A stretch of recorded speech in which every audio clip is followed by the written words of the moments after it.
Huoneiston irtisanomisen tai vaihdon yhteydessä on huoneiston haltijan huolehdittava asunnon huolellisesta ja perusteellisesta siivouksesta. Jääkaappi sekä pakastin sulatetaan ja puhdistetaan. Myös alus ja taustat on puhdistettava. Kylmälaitteen virta katkaistaan ja ovi jätetään auki. Älä koskaan jätä pakastinta sulamaan itsekseen vesivahingon välttämiseksi. Tiskialtaat, hanat ja muut keittiön pinnat on pestävä. Teipit, tarrat sekä tahrat poistetaan ja kaikki pinnat pyyhitään. Liesi, uuni ja uunipellit tulee pestä.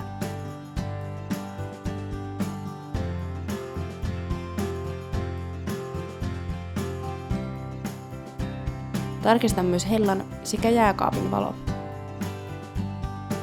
Liesituulettimen kupu ja rasvasuodatin on pestävä.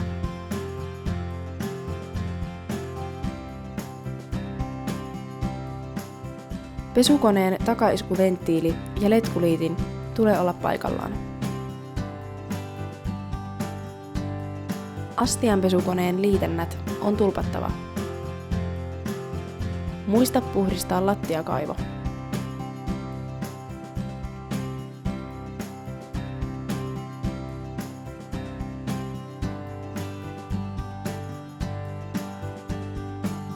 Kylpyhuoneen saumat on puhdistettava.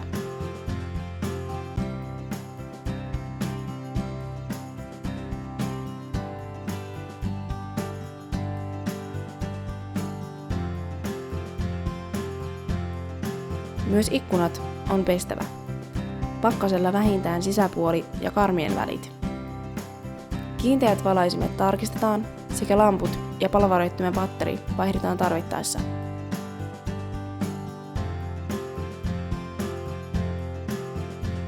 Asukaskansio ja käyttöohjeet jätetään huoneistoon.